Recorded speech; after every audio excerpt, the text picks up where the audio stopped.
kamu besok mati. Kalau sudah betul-betul kita menginsafi dan mentafakuri kalimat kamu besok mati, berarti tidak ada waktu untuk kita bermain-main, adik. Tidak ada waktu untuk kita bersantai-santai. Kita harus pastikan hari ini full amal soleh. Ya, ini mentalnya as-sabiqun ini. Ya, wa kana alaihi salatu wassalam rubbama yatayammam wal ma'u minhu qarib fayuqalu lahu fi dzalika fayaqulu ya la adri la'alli la ablughuhu. Ya, Nabi sallallahu alaihi wasallam bahkan ketika beliau bertayamum, ya, beliau bertayamum wal ma'u minhu qarib, ya, dan air ternyata ada di dekat beliau, fayuqalu lahu fi dzalika, dan Nabi dapat informasi ada air ya Rasulullah yang bisa kita gunakan untuk berwudu. Nabi SAW mengatakan la adri la'alli la ablughuhu. Ya, saya tidak tahu. Ya, saya tidak tahu kalau di sana ada air. Karena dalam benak saya, kata Rasulullah, ya, sebelum aku sampai ke air itu aku akan mati, akan meninggal. Maka kemudian Rasulullah berinisiatif untuk tayamum tadi. Ya. Nah, ini hadirin dimuliakan Allah. Ya. Jadi kelompok pertama ini orang-orang as-sabiqun, kata Habib Abdullah Al-Alawi bin Alwi Al-Haddad ini, beliau mengatakan rahimahullahu ta'ala, orang-orang dalam angan-angannya ada orang-orang yang sama sekali tidak punya angan-angan dunia, yang ada cuma angan-angan akhirat saja, yang ada di pikirannya cuma mati, besok saya meninggal, besok saya meninggal. Ya. Tapi ada juga kelompok yang kedua. Nama kelompok kedua ini adalah Al-Muqtasid. Al-Muqtasid. Al-Muqtasid ini adalah orang-orang soleh dan orang-orang taat. Ya. Mereka ini bukan nabi, mereka ini bukan sahabat radhiyallahu anhum, tapi mereka ini orang-orang baik dan orang-orang taat. Al-Abror wal Akhyar, orang-orang pilihan Allah. Lahum amalun qasir, mereka punya angan-angan, tapi angan-angannya nggak banyak. La yulhihim anillahi wa an dzikri, angan-angannya tidak memalingkan mereka dari Allah dan dari mengingat Allah. Wala yunsihimud daral akhirah, tidak melupakan mereka dari akhirat. Wala yusghiluhum anil istidad lil maut, tidak menyibukkan mereka dari mempersiapkan kematian. Dia orang-orang soleh itu punya angan-angan dunia. Ya, orang-orang taat itu punya angan-angan dunia. Tapi angan-angan dunianya itu tidak memalingkan tujuannya. Bahwa tujuannya ya akhirat. Dia tidak berpaling. Ya, dia tetap tujuannya akhirat, walaupun dia tetap harus mencari dunia. Ya, karena mencari dunia itu juga apa? Juga perintah. Ya. Mencari ma'isyah itu perintah. Ya. Sehingga kemudian apa? Orang-orang yang kedua ini memang tidak diberikan kekuatan, tidak diberikan kemampuan oleh Allah Subhanahu wa taala seperti orang-orang yang pertama tadi, yang mana setiap waktunya hanya mengingat kematian. Ya. Tapi orang-orang yang kedua ini, kata beliau rahimahullahu taala, ya, orang-orang yang kedua ini angan-angannya adalah angan-angan yang baik. Jadi berangan-angan itu ternyata boleh kalau tepat pada tempatnya. Ya, bahkan wa min hadhil hissiyah yuqalu, pada sisi ini kata beliau dikatakan kepada mereka inna minal amal rahmah, di antara angan-angan itu ada yang merupakan rahmat dari Allah. Jadi angan-angannya orang soleh ketika berangan-angan tentang dunia itu rahmat, hadirin. Ya. Kenapa? Karena orang soleh itu kalau hidupnya sama sekali tidak ada angan-angan, justru bisa merusak dunia dan agamanya. Ya. dunia dan agamanya akan rusak. Itu sesuai dengan apa yang disabdakan Rasulullah Sallallahu Alaihi Wasallam. Ada satu riwayat yang unik sekali, ya.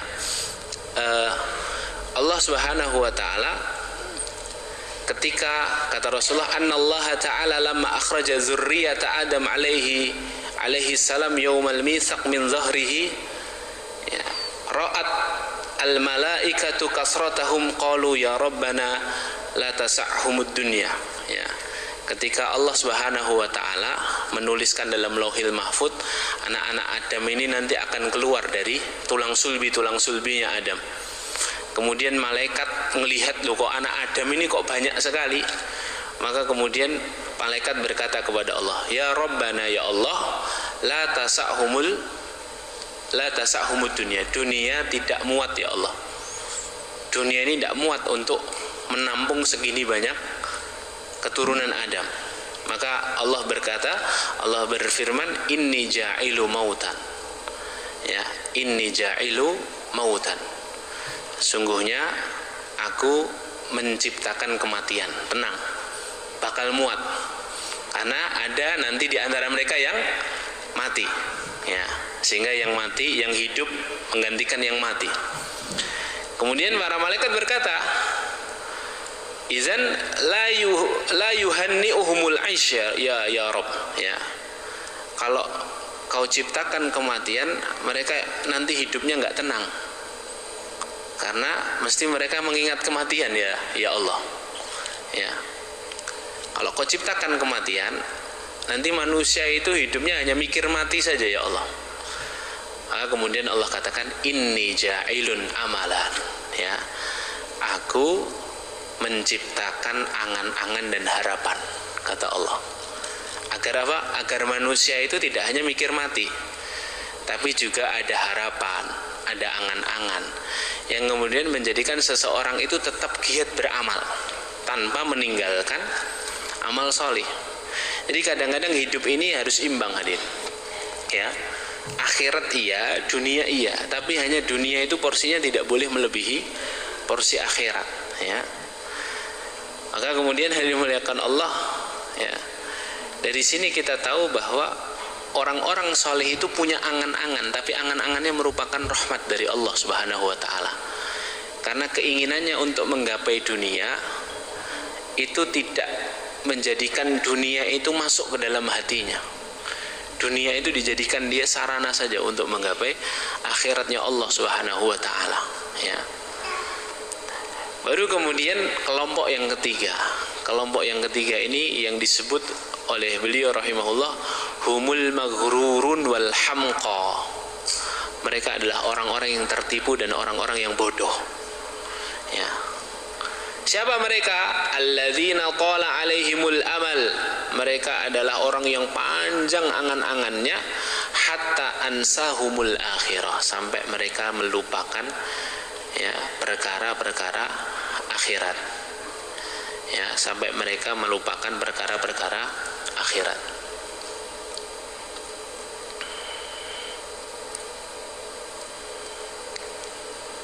Coba Anda buka surah Toha ayat 131, Bapak Ibu yang dimuliakan Allah.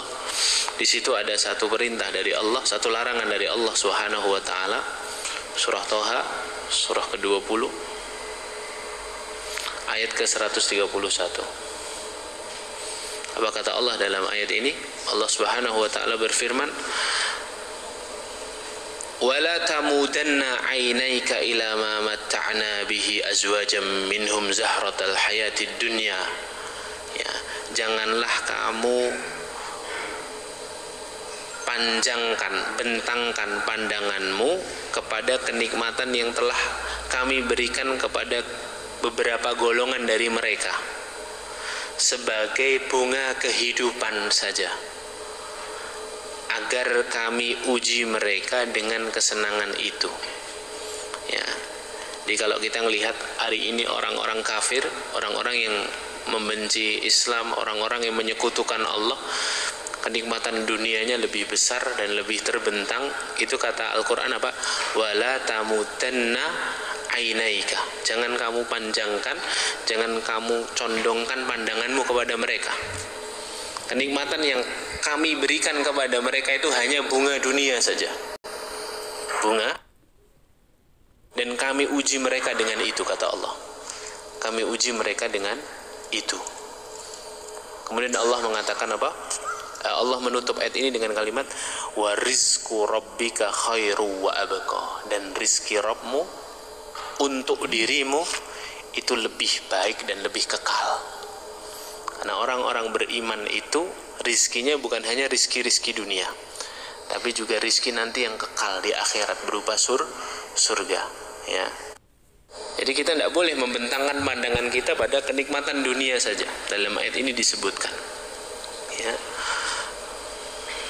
Dan kata beliau rahimahullah taala, wal amalu ala hadzal wajh wal amal al mardi al mazmum ala al itlaq. Angan-angan yang dimiliki oleh golongan ketiga ini adalah angan-angan yang tercela secara mutlak, tidak disukai sama Allah, ya. Karena mereka mudah tertipu, ya. Dikasih anak tertipu dengan anak, dikasih harta tertipu dengan harta, dikasih pasangan tertipu dengan pasangan, dikasih sedikit saja kenikmatan tertipu. Akhirnya mereka menunda sholat, akhirnya mereka menunda sedekah, menunda amalan. Lihat hadirin muliakan Allah, ada satu ayat yang disebutkan Allah di dalam Al-Quran yang berisi tentang penyesalan orang yang tertipu selama di dunia, yang panjang angan-angannya. Allah sebutkan dalam surah Al-Munafikun.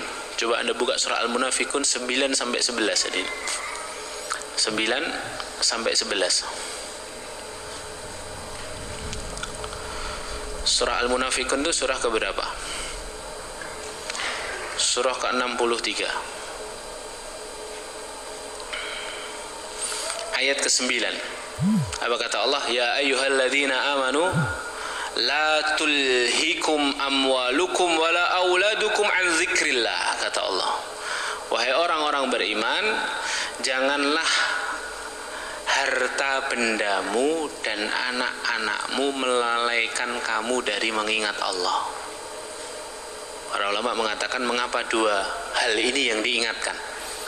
Ya, karena seringkali yang paling melalaikan seseorang dari mengingat Allah itu harta benda.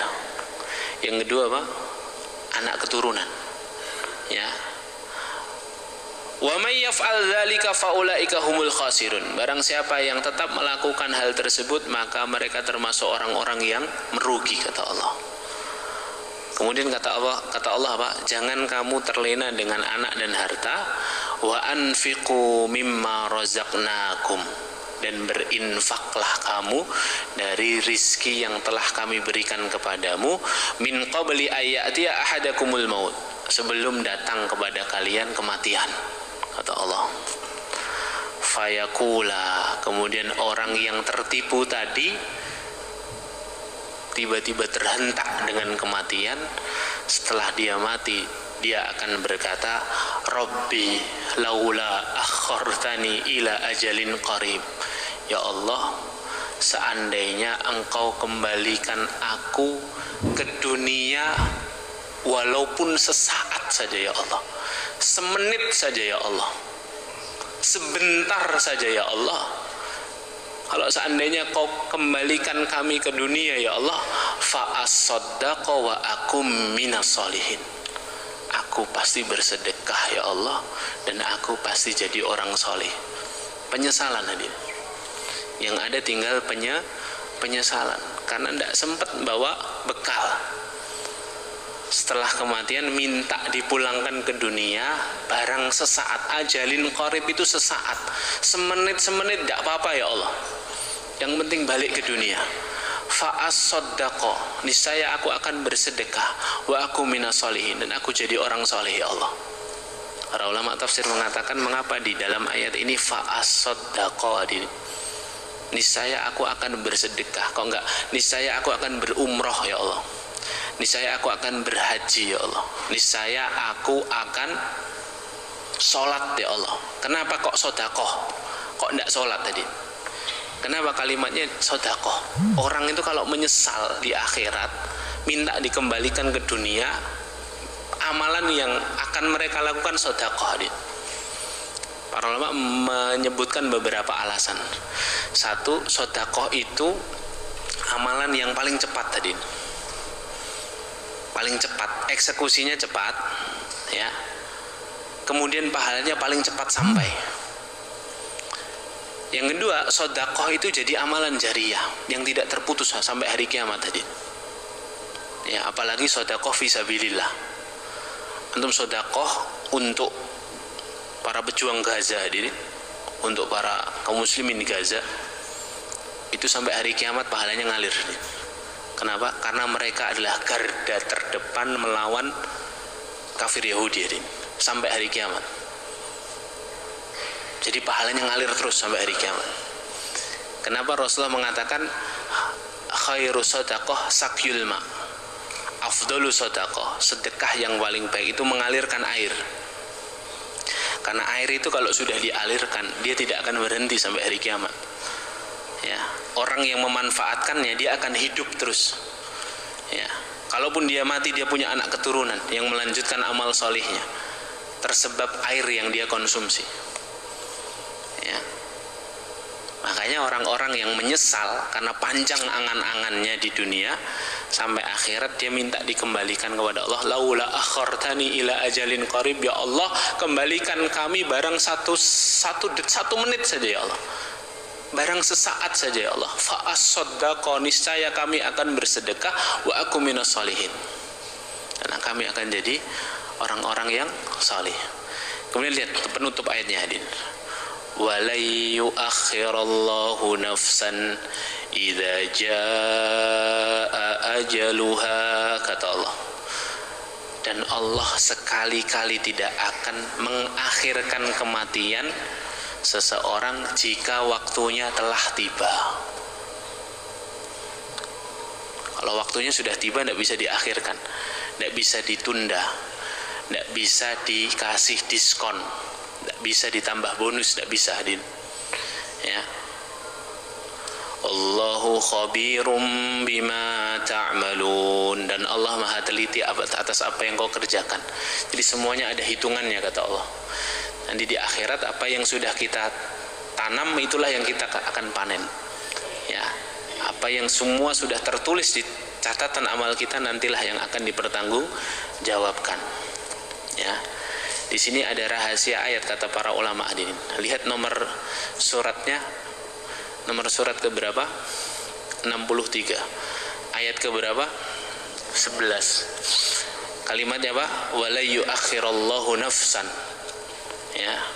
Dan Allah tidak akan mengakhirkan kematian jika ajal itu sudah tidak tiba.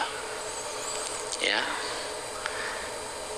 Para sahabat dan para tabi'in terhentak dengan ayat ini karena nomor ayat dan nomor suratnya mengingatkan mereka tentang tahun dan usia Rasulullah SAW ketika beliau meninggal.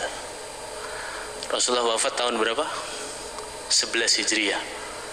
Usia beliau berapa? 63. Kalau Rasul saja kematiannya datang secara tiba-tiba dan tidak bisa diundur barang sesaat, apalagi kita yang hamba Allah yang biasa, yang bukan hamba pilihan Allah. Ya, kematian akan datang secara tiba-tiba dan tidak bisa diundur barang sesaat. Ya. Lahirin muliakan Allah, barakallahu fikum. Ya. Makanya hidup ini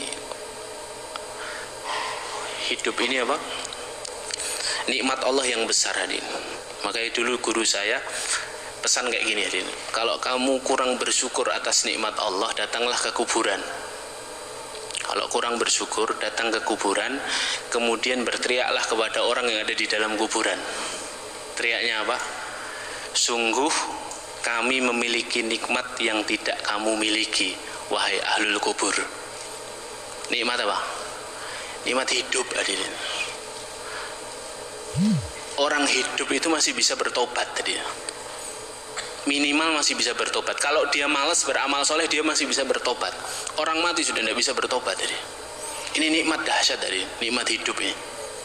Ya, makanya kalau kita ini kurang bersyukur, datang ke kuburan tadi.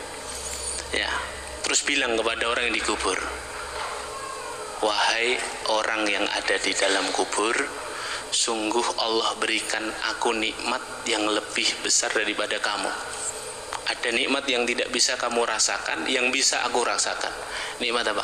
Nikmat masih hidup dan bernafas. Karena orang yang masih hidup dan bernafas masih bisa tobat, dan tobatnya diterima Allah. Orang kalau sudah mati tidak bisa tobat tadi. Tidak hanya itu, orang kalau masih hidup masih punya peluang besar beramal soleh, berbekal. Ya, sehingga nikmat yang luar biasa. Maka ada seorang salaf mengatakan, "Lau kanatid dunya bi asriha li hadzal insan wa amkanahu an yashtari biha sa'atan wahidah yaziduha fi umrih wa ya'tadzir fiha ila rabbih la fa'al."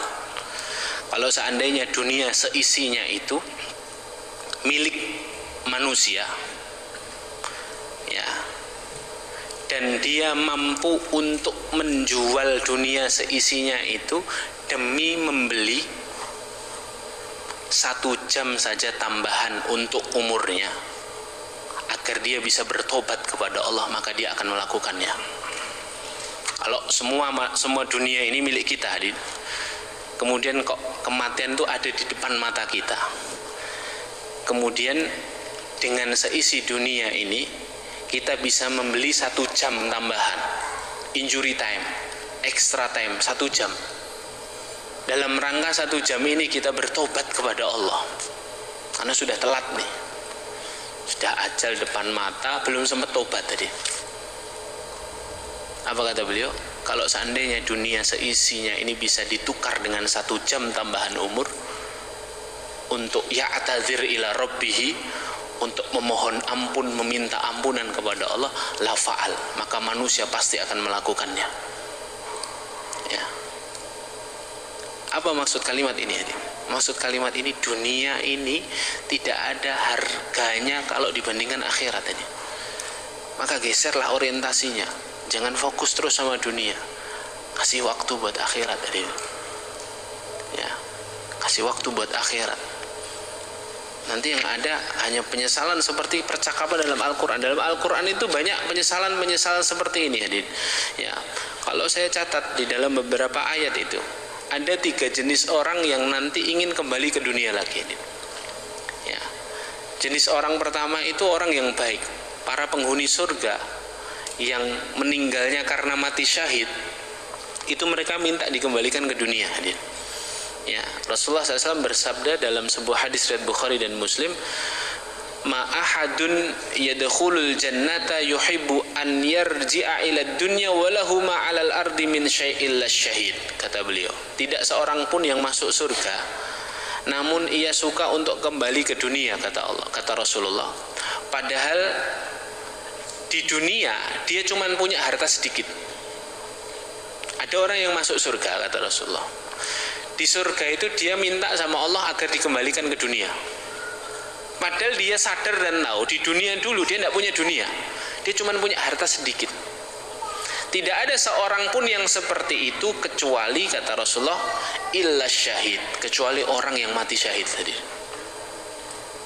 Yatamanna an yarji'a ila dunya fayuqtala 10 marrat lima yara minal karamah. Orang yang syahid itu berangan-angan untuk kembali ke dunia, kemudian berperang lagi di jalan Allah sehingga terbunuh sebanyak 10 kali. Ya, mereka pingin kembali ke dunia karena mereka melihat keistimewaan karamah mati syahid, keistimewaan yang Allah berikan untuk orang-orang yang mati syahid. Ya, maka tidak ada amalan yang lebih utama dibandingkan jihad fisabilillah. Ya, Anda melihat anak-anak Palestina ya, ketika ditulis namanya di sini untuk memudahkan evakuasi beberapa waktu lalu, tidak ada raut muka mereka yang sedih hadir. Kenapa?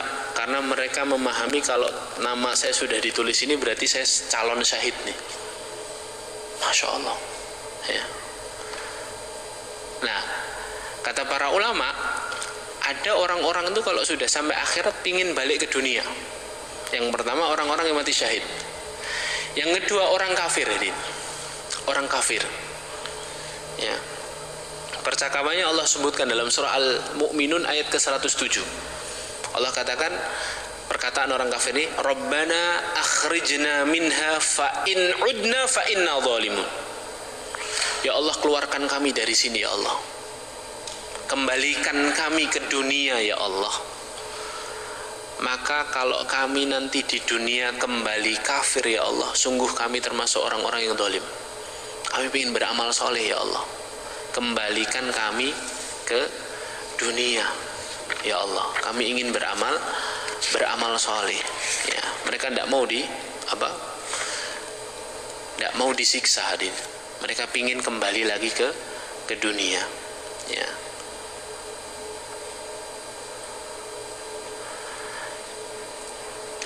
Dan banyak ayat-ayat semacam ini hadirin menjelaskan bahwa orang-orang kafir itu nanti pasti menyesal ketika mereka hanya mengutamakan dunia daripada mengutamakan akhirat. Ini jenis orang yang kedua. Jenis orang yang ketiga adalah orang muslim yang lalai. Ya, termasuk di antaranya orang muslim yang panjang angan-angannya hadirin. Ya. Percakapannya Allah sebutkan dalam surah Al-Mu'minun ayat 99 dan ayat 100. Ketika Allah Subhanahu wa taala mengatakan hatta idza jaa ahadahumul mautu, ketika seorang di antara mereka didatangi kematian, qala, ia berkata, rabbirji'un, ya Allah, kembalikan aku ya Allah ke dunia, la'alli a'malu sholiha, agar aku dapat beramal solih fima taraktu, yang mana amalan solih itu aku tinggalkan dulu ketika aku di dunia. Apa kata Allah? Kalla, sekali-kali tidak. Innaha kalimatun huwa qailuha, sesungguhnya perkataan itu hanya di mulutmu saja, kata Allah. Dulu sudah diingatkan, sekarang kamu minta dipulangkan. Innaha kalimatun huwa qailuha, ini cuman perkataan di mulutmu saja, kata Allah. Ya. Wa min waraihim barzakhun ila yaumi yub'atsun, dan di belakang mereka ada yang namanya barzakh. Barzakh itu benteng yang kokoh sampai hari pembangkitan. Jadi orang itu kalau sudah di alam barzakh, makanya dinamakan alam barzakh. Alam barzakh itu alam yang tidak bisa lagi kembali ke alam sebelumnya, karena ada benteng yang kokoh. Maka orang yang sudah meninggal itu tidak mungkin bisa hidup lagi. Ya. Sampai kapan mereka akan berada di alam barzakh? Sampai hari kiamat, hari kebangkitan. Kata Ibnu Katsir, percakapan ini adalah percakapan yang akan diucapkan oleh orang-orang muslim yang meremehkan perintah Allah. Jadi dia muslim tapi lalai, panjang angan-angannya, sibuk ngejar dunia. Akhirnya mereka minta dikembalikan oleh Allah Subhanahu wa taala. Ya. Lihat apa jawaban Allah untuk orang-orang ini, hadin. Untuk orang kedua dan orang ketiga. Kalau orang pertama Allah tidak kabulkan. Orang-orang yang mati syahid minta agar Allah kembalikan ke dunia, Allah tidak kabulkan. Ya, kenapa? Karena Allah mengatakan innahu qad sabaqa minni. Ketetapan takdir sudah kami tentukan, kata Allah. Ya, dalam sebuah hadis Abdullah bin Haram. Dulu ada seorang sahabat namanya Jabir, ayahnya namanya Abdullah bin Haram. Abdullah bin Haram ini radhiyallahu anhu gugur di perang Uhud. Ya, ketika perang Uhud gugur padahal beliau sudah tua renta, dan gugurnya dalam kondisi yang agak mengenaskan, hidungnya hilang, telinganya hilang, dimutilasi sama orang-orang musyrik. Ya, jadi orang-orang yang keras permusuhannya kepada orang Islam itu dari dulu dua, satu Yahudi, dua orang musyrik. Maka antum lihat hari ini kan di Palestina membabi buta seperti itu, ya karena memang sudah dijelaskan oleh Allah dalam Al-Quran. Ya, la tajidanna asyaddan nasi adawatan lil ladina amanu al yahud wal ladina asyraku. Kamu akan dapati orang yang paling keras permusuhannya kepada orang-orang beriman, dua, Yahudi, musyrikin. Dari dulu hadir. Musyrikin Quraisy itu dahsyat tadi, mutilasi, ya, congkel jantungnya, ya kan, Hindun ke sahabat paman Rasulullah Hamzah, ya. Anda lihat hari ini orang-orang musyrik, orang India, bagaimana pembantaiannya orang Patani Thailand, Myanmar Rohingya, Cina Uighur, semuanya kondisi seperti itu.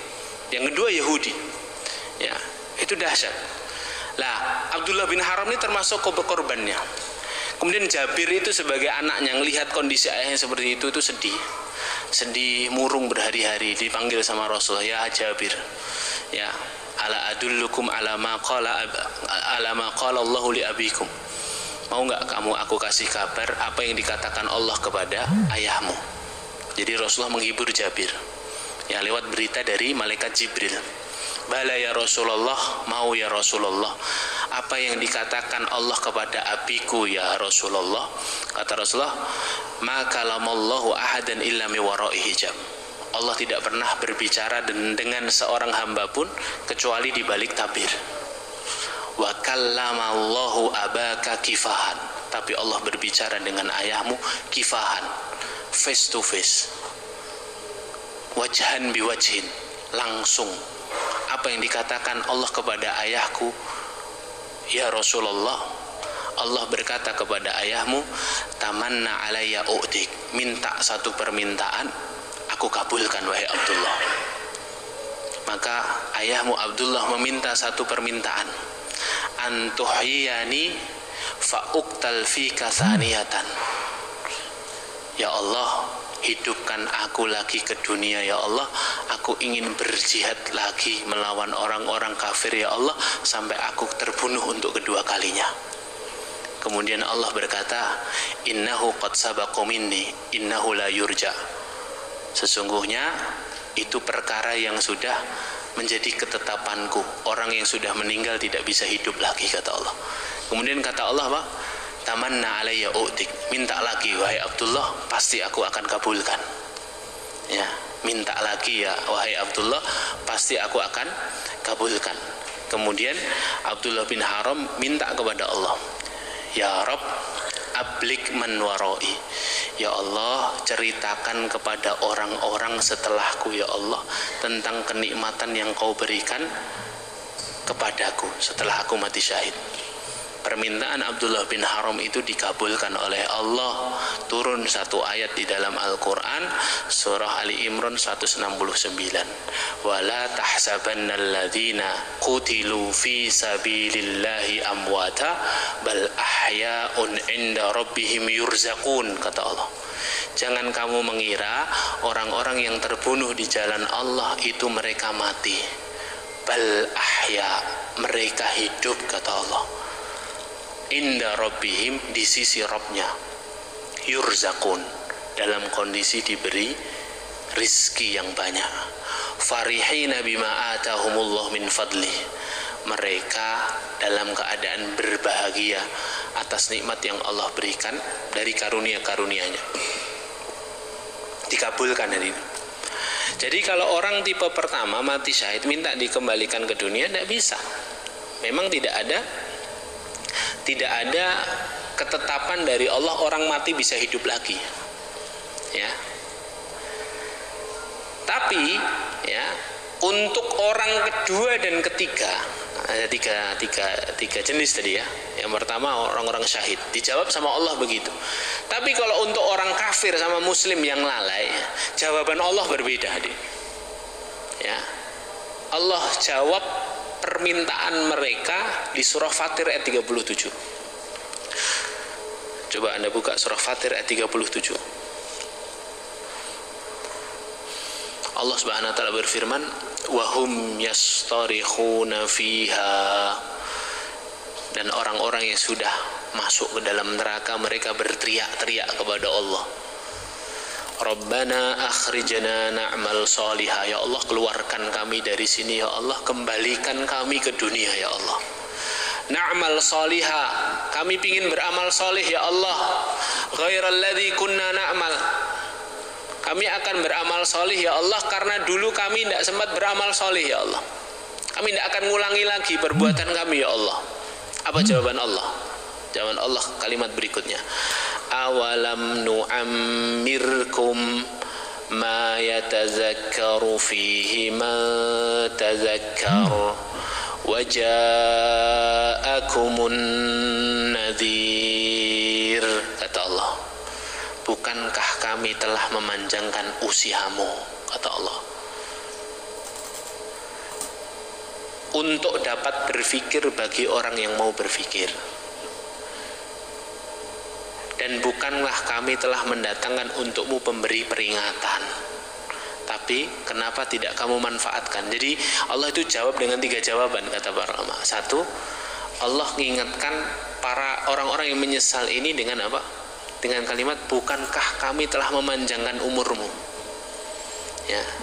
Jadi umur kita ini nanti diungkit sama Allah.